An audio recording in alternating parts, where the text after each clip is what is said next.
सभी को जय मसीह की। परमेश्वर आप सबको आशीष दें। मसीह भाई बहनों को कैसे हैं आप लोग? आई हो कि आप लोग अच्छे हैं। हमारे चैनल में आप लोगों का स्वागत है और यीशु मसीह के वचन में आप सबका स्वागत है। परमेश्वर आप सबको आशीष दें। तो आज का हमारा टॉपिक ये है कि जो कुछ लोग हैं जो मुझे कमेंट में बहुत वैसे बोल रहे हैं कि तुम हिंदू होके जो है संदूर लगा के और क्रिश्चियन बनने की कोशिश कर रही हो। और प्रोफेट जी को भी बोले हैं क्योंकि वो जो है मैं उनको पापा बोलती हूँ। और इस बात को लेके लोगों ने कमेंट किया है कि आपके दो पापा हैं। तो इन सब बातों के जिक्र आज मैं करूँगी और ये भी जिक्र आप लोगों को बताऊंगी एक गुड न्यूज़। तो आप लोग मेरे वीडियो में बने रहिए। तो सबसे पहले बात हम कर लेते हैं उन भाइयों के लिए जो मेरे बारे में कमेंट में गलत बोलते हैं कि सिंदूर लगा के हिंदू होके क्रिश्चियन बनने चली हैं और ये तो प्रोफेट बजिंदर जी को पापा बोलती हैं, तो इसके दो पापा हैं। तो मैं उनको बताना चाहती हूँ, खास करके जिन्होंने कमेंट में बोला है ऐसे। देख भाई, एक तो पहली बात तो तेरे घर वालों ने संस्कार नहीं दिया होगा, पर मेरे घर वालों ने संस्कार जरूर दिया है कि अपने से बड़ों का नाम नहीं ले सकते हम लोग, ठीक है। और रही बात प्रॉफिट जी की, तो हाँ हैं वो मेरे पापा जी, ठीक है। वो मेरे आत्मिक पिता हैं। आत्मिक पिता का मतलब समझ रहे हैं आप? वो मेरे आत्मिक पिता हैं, समझ रहे हैं। वैसे तो हमारा पिता परमेश्वर है, ठीक है। अगर माना जाए जिसने हमें बनाया है वो हमारा सच्चा खुदा परमेश्वर ही हमारा पिता है, ठीक है।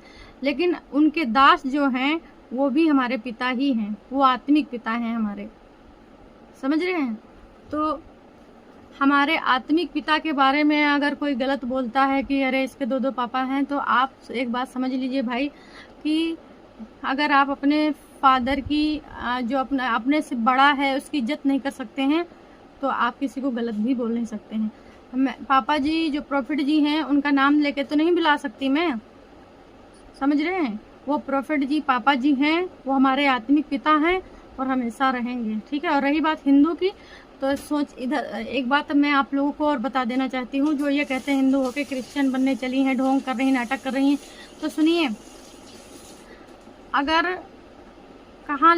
अगर हमारा सिंदूर, अगर मैं एक हिंदू हूँ, ठीक है, हम हिंदू हैं, और अगर हम परमेश्वर को प्यार करते हैं, परमेश्वर का वचन पढ़ते हैं, प्यार करते हैं, परमेश्वर में बढ़ना चाहते हैं, तो क्या एक हिंदू जो है एक हिंदू परमेश्वर का मतलब परमेश्वर से प्यार नहीं कर सकता? आपको एक बात बता देना चाहती हूँ कि एक स्त्री बाइबल में इसका जिक्र है। एक स्त्री आई, उसकी बेटी बीमार थी और यीशु मसीह अपने चेलों के साथ बैठा था। तो यीशु मसीह से बोली कि हे प्रभु तू मेरी बेटी को चंगा कर दे। तो प्रभु ने कहा कि रोटी जो है मेरे बच्चों के लिए है, ना कि दूसरों के लिए, ठीक है। तब उस स्त्री ने कहा कि हाँ प्रभु बिल्कुल सही, लेकिन जब राजा लोग मेज पे खाते हैं तो उसका चूर चार कुत्ते भी जो गिरता है नीचे वो कुत्ते भी खा लेते हैं, समझे। तो यीशु मसीह ने क्या कहा कि जा तेरा विश्वास जैसा हो, उसी घड़ी तेरी बेटी चंगी हो जाए। तो क्या हुआ, उस स्त्री का जो विश्वास था इस वजह से वो चंगी हुई, उसकी बेटी चंगी हुई, ठीक है, उद्धार पाया उसने। अगर वो यीशु मसीह सोचता कि ये तो दूसरी जाति की है और ये तो हिंदू है, मैं इसे कैसे आशीष दे सकता हूँ, तो परमेश्वर आशीष क्यों देता, क्यों उसकी बेटी को ठीक करता। तो आप ये बात को भाई आप ये मत कहिए कि हम हिंदू हैं और जो है जाति धर्म किसी कौन जाति का कौन क्या है, जाति धर्म परमेश्वर नहीं बनाया है। देखिए जाति धर्म आप जैसे लोग समझते हैं, ठीक है। हम एक यादव परिवार से हैं, लेकिन हम परमेश्वर से प्यार करते हैं क्योंकि हमें पता है कि परमेश्वर ही जिंदा खुदा है, वही जीवन की रोटी है, वही सच्चाई, वही सत्य है। इसलिए हम परमेश्वर यीशु मसीह से प्यार करते हैं, ठीक है। और उनके दास प्रॉफिट बजिंदर पापा जिससे भी प्यार करते हैं, वो हमारे आत्मिक पिता हैं, समझे।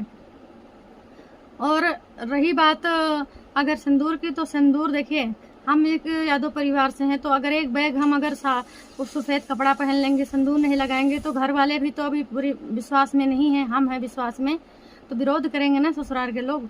तो पहले जो है उसकी नींव मजबूत करना चाहिए। धीरे धीरे धीरे धीरे जब नींव मजबूत होगी तो पूरा छत मजबूत हो जाएगा।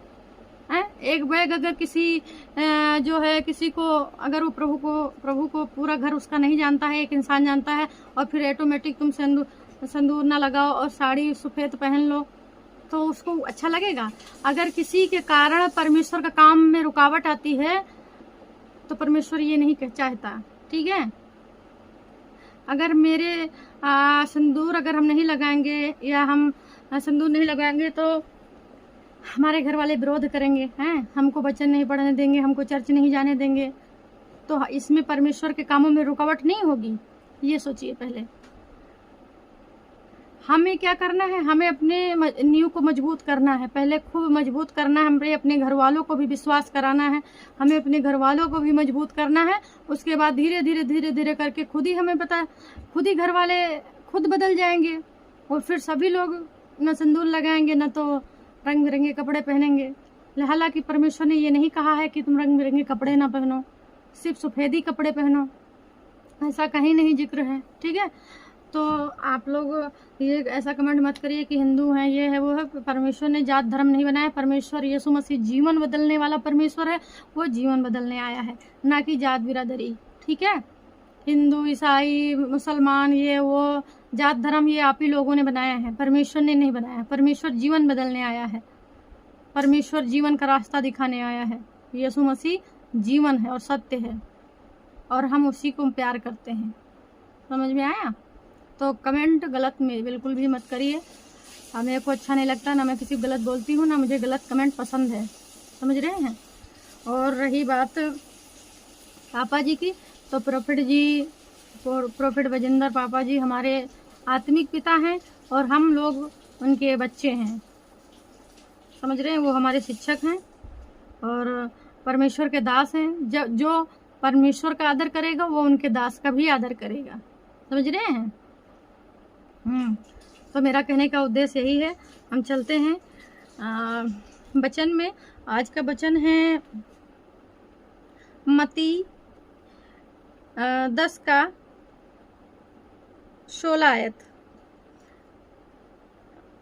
देखो, मैं तुम्हें भेड़ों के समान भेड़ियों के बीच में भेजता हूँ, इसीलिए सांपों के समान बुद्धिमान और कबूतरों के समान भोले बनो, परंतु लोगों से सावधान रहो, क्योंकि वे तुम्हें सभाओं में सौंपेंगे और अपनी पंचायतों में तुम्हें कोड़े मारेंगे। तुम ऐसे मनुष्य के लिए ये वचन है जो कहते हैं कि तुम हिंदू हो, ये है वो है, ऐसे इंसान से क्या कहे? हमें सावधान रहना है। तुम मेरे लिए हाकिमों और राजाओं के सामने उन पर और अन्य जातियों पर गवाह होने के लिए पहुँचाए जाओगे, तब वे तुम्हें पकड़वाएंगे। तो यह चिंता न करना कि हम किस रीति से या क्या कहेंगे, क्योंकि जो कुछ तुम को कहना होगा वो उसी घड़ी तुम्हें बता दिया जाएगा, क्योंकि बोलने वाले तुम नहीं हो, परंतु तुम्हारे पिता का आत्मा तुम में बोलता है। आमीन। दूसरा वचन हमारा है मत्ती 10 के 26वां आयत में। इसीलिए मनुष्यों से मत डरना, क्योंकि कुछ ढका नहीं जो खोला ना जाएगा, और ना कुछ छिपा है जो जाना ना जाएगा। जो मैं तुमसे अंधियारे में कहता हूँ उसे तुम उजियारे में कहो, और जो कान सुनते हो उसे छतों पर से प्रचार करो। जो शरीर को घात करते हैं पर आत्मा को घात नहीं कर सकते, उनसे मत डरना, पर उसी से डरो जो आत्मा और शरीर दोनों को नरक में नष्ट कर सकता है। हालेलुया। तो मेरे प्यारे भाई बहनों, इस वचन के माध्यम से आप लोग को मैं यही बताना चाहती हूँ कि मनुष्य से बिल्कुल मत डरो। ऐसे फेक लोग बहुत आएंगे, तुम्हें टॉर्चर करेंगे, वचन में रुकावट डालेंगे, तुम ये हो, तुम वो हो, तुम गलत प्रचार कर रहे हो, तुम ये बोल रहे हो, तुम वो बोल रहे हो, ऐसा वैसा पता नहीं क्या क्या बकवास करेंगे। तो ऐसे लोगों से सावधान रहो। किसी फालतू लोगों के बकवास सुनने का हमारे पास टाइम ही नहीं है। हमें क्या करना, हमें अपने परमेश्वर का वचन का प्रचार करना है, हमें आगे बढ़ना है, हमें किसी को बात नहीं सुनना है, ना किसी का जो है मैसेज का जवाब देना है। तो परमेश्वर कहता है मनुष्य से मत डरो, क्योंकि मनुष्य का कुछ ढका नहीं जो खोला ना जाएगा। वो परमेश्वर है, उसकी आंखें मनुष्य की संतान को नित्य देखती रहती हैं और उसकी पलकें उसको जांचती हैं। ठीक है, मनुष्य की आंखें सब कुछ देखती हैं, मनुष्य को परमेश्वर की आंखें सब कुछ देखती हैं। समझ रहे हैं? तो हम देखें, चाहे मनुष्य है, मनुष्य से छिपा सकते हो, लेकिन परमेश्वर से छिपा नहीं सकते। परमेश्वर सब देखने वाला परमेश्वर, वो जिंदा खुदा है।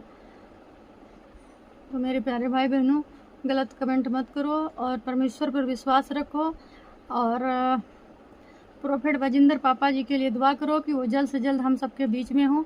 और एक और गुड न्यूज़ है, जो कल संडे है, संडे में कल पता चल जाएगा कि प्रोफेट जी कब आ रहे हैं जेल से।